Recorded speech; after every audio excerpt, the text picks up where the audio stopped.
दोस्तों आज की हमारी जो ऑडियो बुक है वो होने वाली है माइंडफुल लर्निंग के बारे में। यानी कि आज हम जानने वाले हैं जो टीनेजर होते हैं उनके माइंड को हम कैसे अच्छा बना सकते हैं, या फिर हमारी अगर उम्र कम है तो अपने माइंड में हम जो अच्छे विचार हैं उनको ऐड ऑन करके अपने माइंड को कैसे हम पावरफुल बना सकते हैं, या फिर अपने माइंड को हम कैसे ग्रोथ वाला बना सकते हैं।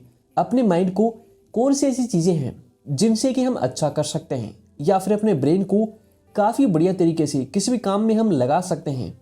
अगर आपकी उम्र काफ़ी कम है तो ये ऑडियो बुक आपके लिए काफ़ी हेल्प कर सकती है अपने माइंड को अच्छा रखने के लिए, क्योंकि काफ़ी कम उम्र में लोगों का जो माइंड है वो काफ़ी अलग अलग दिशा में चला जाता है, जिसकी वजह से उनकी लाइफ काफ़ी ख़राब हो जाती है।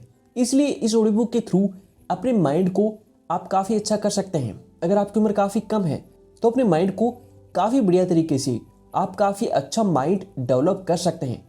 तो स्टार्ट करते हैं आज की समरी को और जानते हैं माइंडफुल लर्निंग के बारे में, यानी कि जानते हैं अपने माइंड को कैसे हम अच्छा बना सकते हैं। अपने ब्रेन की जो भी पावर है उनको हम कैसे अनलॉक कर सकते हैं। काफ़ी सारे जो पॉइंट हैं उनको हम समझने की कोशिश करते हैं, जिसकी वजह से हमारा माइंड काफ़ी अच्छा बन सकता है।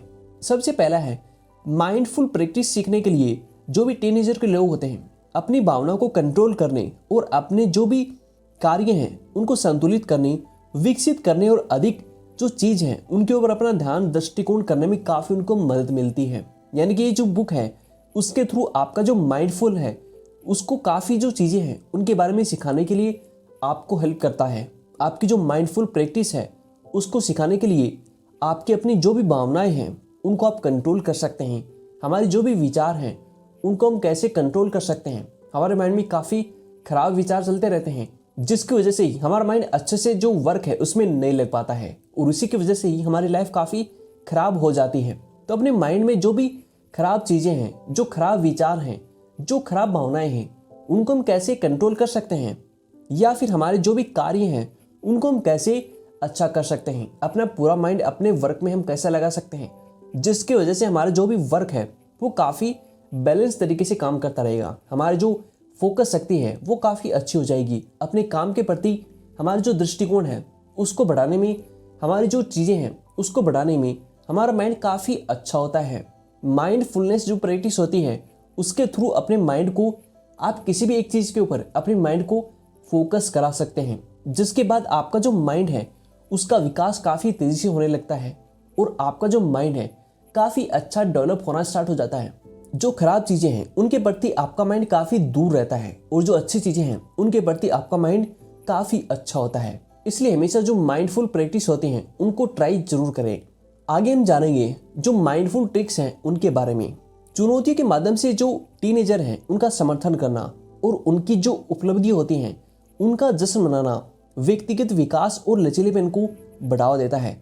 यानी कि अगर आपकी उम्र कम है या फिर आप किसी ऐसे व्यक्ति को ट्रेन कर रहे हैं जो टीनेजर हैं, उनकी जो भी चुनौतियां हैं उनके माध्यम से उनको समर्थन करते रहना चाहिए, या फिर उनकी जो भी छोटी छोटी उपलब्धियां हैं, जो भी छोटी छोटी चीज़ें हैं उनका जश्न जरूर मनाना चाहिए, जिसके बाद उनका माइंड काफ़ी अच्छा ग्रोथ वाला हो जाता है, क्योंकि उनको लगता है कि हमने काफ़ी कुछ अचीव किया है, जिसके बाद ही उनको जश्न मनाने का मौका मिलता है और वो आगे अचीव करने के बारे में सोचने लग जाते हैं। इसलिए हमेशा जो भी चुनौतियाँ होती हैं, जो भी प्रॉब्लम होती हैं, उनके माध्यम से जो टीनेजर होते हैं उनका समर्थन करना, उनको ये सिखाना कि आपकी जो भी प्रॉब्लम है उनका सॉल्यूशन आप कैसे फाइंड कर सकते हैं। अगर आप किसी भी प्रॉब्लम का सॉल्यूशन फाइंड कर लेते हैं तो उसके थ्रू आप अपने माइंड को काफ़ी अच्छा ग्रोथ वाला बना सकते हैं। उसके प्रति आप उस काम में काफ़ी आगे बढ़ जाएंगे। अगर आप उनका समर्थन नहीं करेंगे तो जब भी कोई प्रॉब्लम आएगी तो उनका माइंड वहाँ से एग्जिट करने को बोलेगा, जिसके बाद वो उस काम को छोड़ के चले जाएंगे। इसलिए हमेशा अपने माइंड को पावरफुल बनाने के लिए आपकी जो भी प्रॉब्लम आती है, जो भी चुनौतियाँ होती हैं, उनमें हमेशा आपको उनका सॉल्यूशन ढूंढने के प्रति ध्यान रखना है। वहीं पर अगर आप किसी को ट्रेन कर रहे हैं, अगर आपके बच्चे हैं उनको ट्रेन कर रहे हैं, तो उनका चुनौती के माध्यम से आपको हमेशा समर्थन करना है और हमेशा उनकी जो भी छोटी छोटी उपलब्धियाँ हैं उनका हमेशा जश्न जरूर मनाना है। उन्होंने कुछ छोटा अचीव किया है तो उसकी बधाई उनको जरूर देनी है, उसके प्रति उनको काफ़ी अच्छा जो नॉलेज है वो देना है, जिसके बाद उनका जो माइंड है काफ़ी अच्छा ग्रोथ वाला बन जाएगा। अगला जो पॉइंट है वो है भावनात्मक विनिमय भावनाओं को दबाने के बारे में नहीं है, बल्कि उन्हें प्रभावी ढंग से समझाने और अच्छा करने के बारे में है। यानी आप किसी भी टीनेजर को जो इमोशनल तरीका है उसका यूज करके समझा सकते हैं। उनके बारे में अगर आप समझाओगे अच्छे से तो उनको काफ़ी अच्छा समझ में आएगा। जो भावनात्मक विनिमय है वो भावनाओं को दबाने के बारे में बिल्कुल भी नहीं है। अगर आप उनको प्रभावी ढंग से समझाओगे, समझाने की कोशिश करोगे, तो जो इमोशनल चीज़ें होती हैं उनके बाद उनको काफ़ी अच्छा समझ में आएगा। उनके बारे में उनको काफ़ी अच्छा आप समझा सकते हैं, जिसके बाद उनका माइंड काफ़ी अच्छे से ट्रेन आप कर सकते हैं।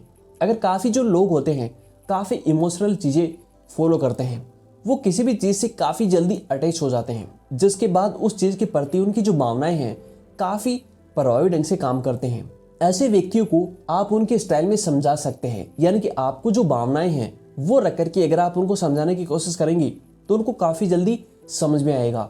अगर आप अपने स्टाइल से उनको समझाने की कोशिश करेंगे तो हो सकता है कि उनको कुछ भी चीज़ समझ में ना आए।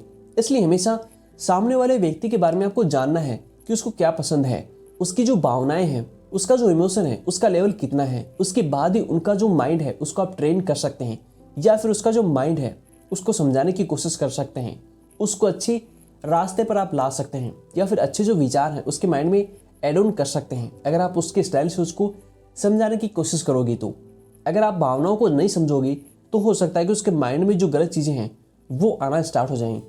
अगला जो पॉइंट है वो है विकास के मानसिकता किशोरों को चुनौतियों का सामना करने, असफलताओं का सामना करने और प्रयास को महारत हासिल करने के मार्ग में देखने के लिए सशक्त बनाती है।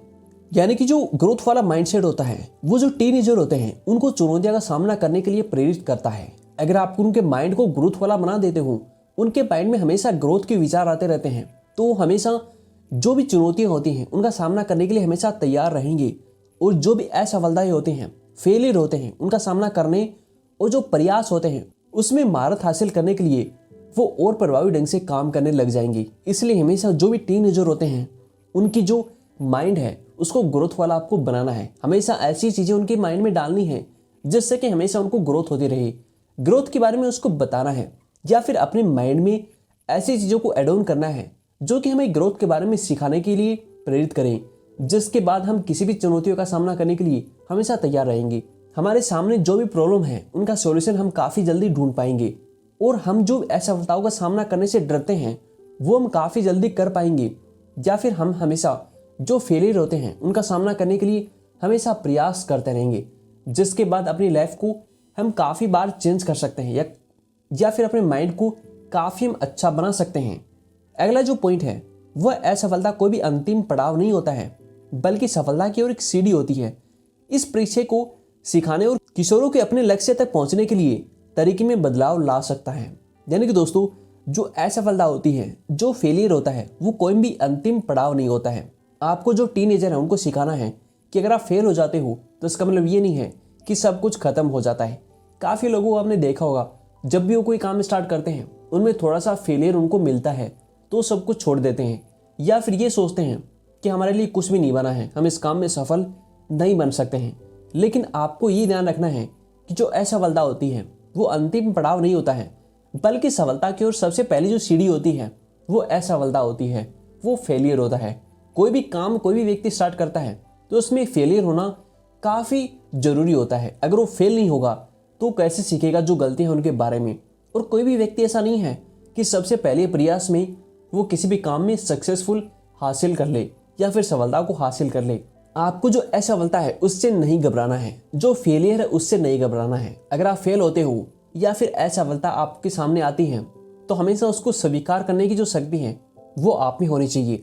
अगर आप फेलियर से नहीं डरोगे तो हमेशा अपना जो भी लक्ष्य है उसके तरफ हमेशा आप चलते रहोगे, और हमेशा आपके माइंड में ये रहेगा कि मुझे अपना जो गोल है उसको अचीव करना है।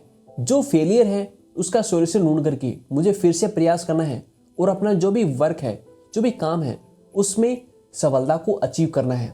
अगर ये माइंडसेट आपके पास होगा या फिर ये माइंडसेट आप डेवलप कर लेते हो तो हमेशा अपनी लाइफ में आप काफ़ी अच्छा जो सक्सेसफुल इंसान है वो बन सकते हो। इसलिए हमेशा जो असफलता है उससे आपको नहीं घबराना है, ये काफ़ी ज़रूरी होता है हमारी लाइफ के लिए।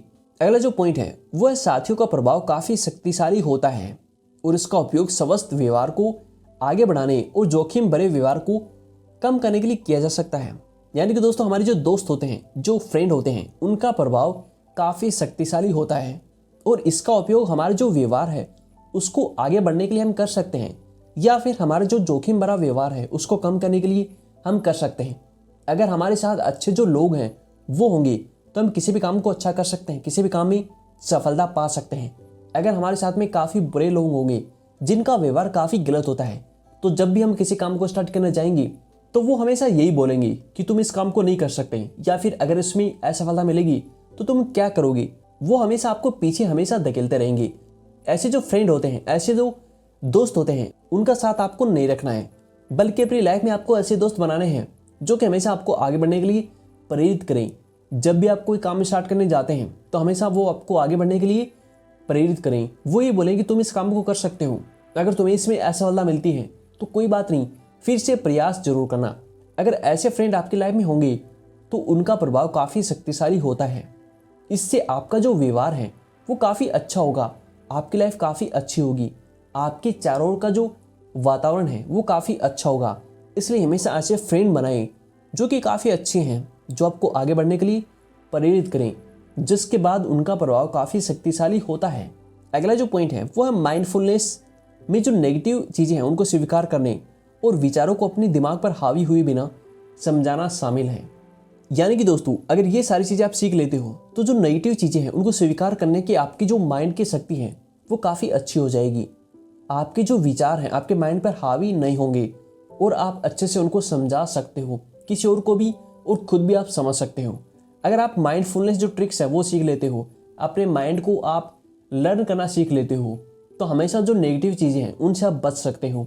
हमेशा आपका माइंड पॉजिटिव चीज़ों से भरा रहेगा और हमेशा आपके जो विचार हैं वो आपके माइंड पर हावी नहीं होंगे।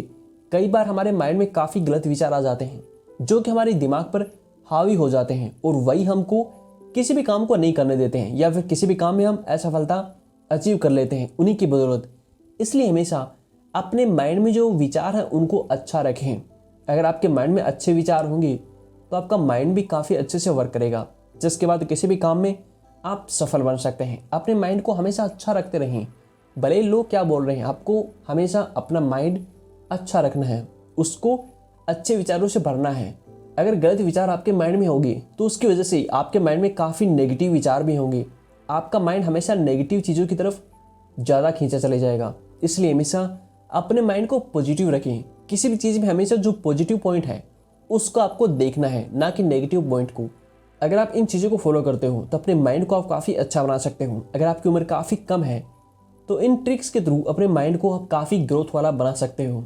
अपनी टीनेजर की उम्र में आप काफ़ी जल्दी अपने माइंड को अच्छा करके अपना जो भी काम है या फिर अपनी जो भी लाइफ है उसको चेंज कर सकते हो। तो उम्मीद करता हूँ कि ये ऑडियो बुक आपको समझ में आई होगी।